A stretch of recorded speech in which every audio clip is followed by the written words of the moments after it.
Jio cinema, Hotstar அப்படின்னு 2ஆ இருந்தது. ஒண்ணா மாறுறது உங்களுக்குலாம் தெரியும். இப்ப இவங்க ஒண்ணா சேர்ந்து டாடா பாய் பாய் சொல்றாங்க ஐசிசிக்குங்கிறதும் உங்கள்ல சில பேருக்கு தெரிஞ்சிருக்கும். ஆனா, இப்ப அதனால என்ன விஷயங்கள் நடந்திருக்கு அப்படின்றத தான் இந்த வீடியோல சொல்லப் போறேன். Boys and girls and my dear buddies, hi from Bala.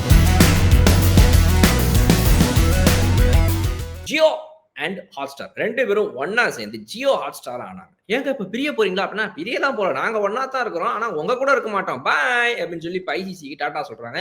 மிச்சம் இருக்கிற 2 வருஷ பீரியட் எங்களால கம்ப்ளீட் பண்ண முடியாது சார். 2027 வரைக்கும் நாங்க உங்ககிட்ட ரைட்ஸ் வாங்கி வச்சிருந்தோம். ஆமா. ஆனா இப்ப அந்த ரைட்ஸ் அந்த உரிமம் எங்களுக்கு வேண்டாம்.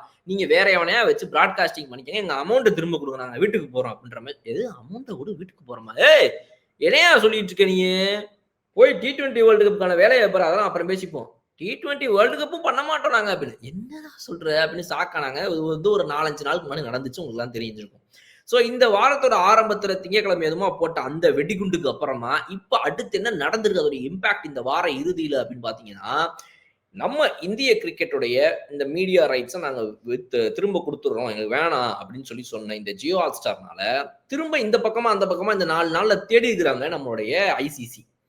சரி, ஓகே. இந்தியாவுல நடக்கிற மேட்சஸ எங்க நடந்தாலும் இந்தியாவுடைய இந்த பிசிசிஐ நடத்துற ஐசிசியோட இந்த ரைட்ஸ், மீடியா ரைட்ஸ இந்தியா முழுக்க நீங்க காட்ட மாட்டீங்கன்னு சொல்லிட்டீங்க ஜியோ ஹாட்ஸ்டார். சரி, ஓகே. நீங்க ஓரமா போய் நில்லுங்க. தம்பி சோனி, நீ இங்க கம். அப்புறம் வேற யாரு? ஏய் நெட்ஃபிளிக்ஸ். சார் நான் கிரிக்கெட்லாம் பண்றதே இல்ல. வாடா அப்படின்னு சொல்லி நெட்ஃபிளிக்ஸ் கிட்டலாம் கேட்டு பார்த்துருக்காங்க. அமேசான் பிரைம் வந்து, சார் நான் வந்து நியூசிலாந்து, ஆஸ்திரேலியா அவங்க மேட்ச போட்டுட்டு இருக்கேன். ஏதோ ஒரு நல்ல ஸ்ட்ரீமிங்ல ஏதோ போய்க்கிருக்கு. அந்த வண்டிய கொண்டாந்து இந்த ரோட்டுக்குள்ள விட்டு கட்ட கட்ட கட்ட கட்ட கட்ட கட்ட கட்ட கட்டன்னு ஆக்கிராதீங்க. ரோடும் போயிரும், வண்டியும் போயிரும். இப்ப பாத்துக்கங்க அப்படின்ற மாரி வந்து அவங்களும் தப்பிக்கிறாங்களாமா. ஓடுறாங்களாம் எல்லாருமே. அதனால இப்ப என்ன நடந்திருக்குன்னா, மீடியா ரைட்ஸ் உடைய பிரைஸ இன்னைக்கு குறைக்கிறதுக்கான இடத்துக்கு வந்திருக்கிறாங்க ஐசிசி. ஏன்னா இதுக்கு முன்னாடி என்ன பண்ணாங்க அப்படின்னா, சார் 2.4 பில்லியன் யார் சார் ரெடி? அப்படின்னேன். யார் ரெடியா? நான் இல்ல. நீ வேணா நீயே போட்டு நீயே வேணா எடுத்துக்க திரும்ப அப்படி. நானே போட்டு நானே எடுத்துக்கவா? ஏய்! வந்து வாங்குங்கய்யா அப்படின்னு சொல்லிட்டு ஐசிசி கூப்பிடுறாங்க. யாரும் போலயாம். ஜியோ ஹாட்ஸ்டாரு ஒரு கிட்டத்தட்ட மோனோபோலி மாரி கொண்டு வந்துட்டாய்ங்க. இதுக்கு ஆப்போசிட்ல இன்னைக்கு சோனி மட்டும் தான் ஸ்போர்ட்ஸ்ல பெருசா பண்ணிக்கிட்டு இருக்குது இந்தியால. அந்த 2 பேர் நடுவுல போட்டின்ற மாரி 3 2 ஆக்கிட்டாங்க. இப்ப அதையும் தாண்டி நீ 2 1 ஆக்குறதுக்கு வேணா வழி தேடு. ஜியோ சினிமாட்டே எல்லாத்தையும் நான் குடுத்துடுறேன். என்னையே விட்டுரு அப்படின்னு அவங்க சொன்னாலும் சொல்லுவாங்களாம். ஆனா இப்ப ஜியோ ஹாட்ஸ்டாரே விட்டு அத வந்து நான்லாம் எடுக்க மாட்டேன். நீங்க வந்து பாக்கி இருக்கிற 2 வருஷத்துக்கு என்ன பிரைஸோ அந்த அமௌண்ட் அப்படியே குடுத்து, அந்த அமௌண்ட் அவன்கிட்ட திரும்ப குடுக்கலான்னு பார்க்குறீங்க. அது வேலைக்கே ஆகாது. எங்களுக்கு இந்த அமௌண்ட் செட் ஆகாதுன்னு சொல்ட்டாங்களாம். அதனால இப்போ ஒரு லாஸ் ஆகப்போகுது ஐசிசிக்கு. என்ன லாஸ் அப்டின்னா, இப்ப உதாரணத்துக்கு நான் வந்து ஐசிசி, நான் வந்து ஒரு $3,000,000 உங்ககிட்ட இருந்து வாங்கி, இந்த $3,000,000க்கு நான் வந்து உங்களுக்கு ஒரு கான்ட்ராக்ட்ட குடுத்துட்டேன். அந்த $3,000,000 வாங்கி நான் என்ன பண்ணேன்? அ முடிச்சுட்டேன். இப்ப நீங்க என்ன கேட்கிறீங்க? ஏன் சார் வாங்குன பொருள் எனக்கு வந்து நான் உங்களுக்கு திரும்ப குடுத்துர்றேன் சார். என் $3,000,000ல வந்து இதுவரைக்கும் நான் பண்ணதெல்லாம் ஓகே. மிச்சம் இருக்கிற அந்த 1,50,000 எனக்கு குடுத்துருங்கன்னு. மிச்சம் இருக்கிற 1,50,000 மிச்சம் எங்க இருக்கு? அதெல்லாம் இல்லடா. இந்தியாக்கு, அமெரிக்காக்கு, ஆஸ்திரேலியாக்கு, ஆப்பிரிக்காக்குன்னு அவன் அவனுக்கு பிரிச்சு குடுத்தாச்சு. அமௌண்ட் எல்லாம் போச்சு அப்டின்னா, எனக்கு தெரியாதுங்க. என்னால இந்த அக்ரீமெண்ட்ட கம்ப்ளீட் பண்ண முடியாது. என் அமௌண்ட்ட திரும்ப குடுங்க அப்டின்னு கேட்கறான் என்ன. அமௌண்ட்டுக்கு நான் எங்கடா சரி இரு. தம்பி இந்த மிச்சம் இருக்கிற இத்தன வருஷங்களுக்கு இந்த அமௌண்ட்ட வாங்கி இந்தாப்பா அந்த 1,50,000 வச்சுக்க. இந்த 1,50,000 இந்த 1,50,000 குடு. குடுத்துட்டு இந்த பொருள நீ வச்சுக்க அப்படின்னு அவர்ட்ட இருந்து இந்த பொருள வாங்கி இவங்ககிட்ட குடுத்து, அந்த 1,50,000 வாங்கி இவன்ட்ட குடுத்து, இவங்க இப்படியே உட்கார்ந்துக்கலாம்ன்னு பார்த்தாங்க ஐசிசி. அங்க தான் இப்ப ட்விஸ்ட். 1,50,000 வாங்க முடியாது.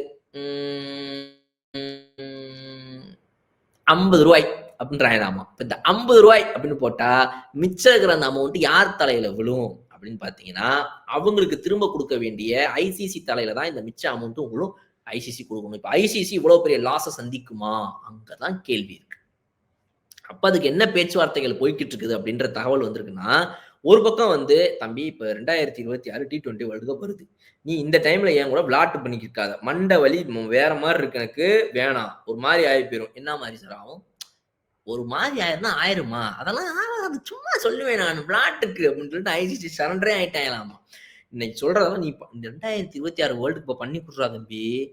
தம்பியா அண்ணே பண்ணி குடுங்கண்ணே அப்படின்ற ரேஞ்சுக்கு போயிட்டாங்களாம். இன்னைக்கு வந்து ஜியோ ஹாட்ஸ்டார் அங்க உட்கார்ந்திருக்கு. டிமாண்ட கிரியேட் பண்ணுது. நான் அக்ரீமெண்ட்ட கேன்சல் பண்ணிருவேன். எனக்கு தேவை கிடையாது. கோர்ட்ல வேணா கேஸ் குடுங்க. இவன் எனக்கு பண்ணி குடுக்குறேன்னு சொல்லிட்டு என்ட்ட காச கட்டுனா, இப்ப வந்து வேணான்னு சொல்றான். கட்டுங்க. நான் சொல்றேன்.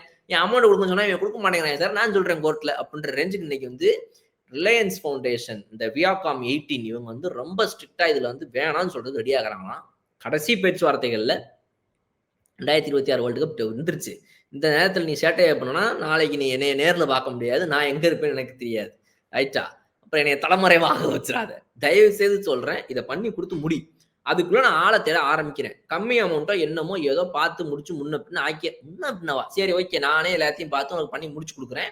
அப்டின்ற ரேஞ்சுக்கு இன்னைக்கு ஆக்ஷன நடத்தின ஐசிசி பணத்த கட்டி உள்ள ஒருத்தன்கிட்ட இன்னைக்கு தம்பி கொஞ்சம் ப்ளீஸ்ரா அப்படின்னு கேட்கிற நிலைமைக்கு ஆயிருச்சு அப்படின்றது தான் வந்து இப்ப சிச்சுவேஷன். ஸோ இதுல எப்படி தப்பிக்க போறாங்க, என்ன நடக்க போகுது அப்படின்றதெல்லாம் நம்ம வெயிட் பண்ணி பார்ப்போம். உங்களுடைய கருத்துக்கள் என்ன அப்படின்றத கமெண்ட் செக்ஷன்ல சொல்லுங்க. இன்னும் சூப்பரா வீடியோ நான் வந்து பார்க்குறேன். அதுவரை விடைபெறுது உங்கள் ஓகே பாய். வெட்டி boss Bigg Boss Tamil season 9 review show நான் வர தினமும் ராத்திரி 11:30 மணிக்கு. சப்ஸ்கிரைப் டு கலர் கண்ணாடி மீடியா.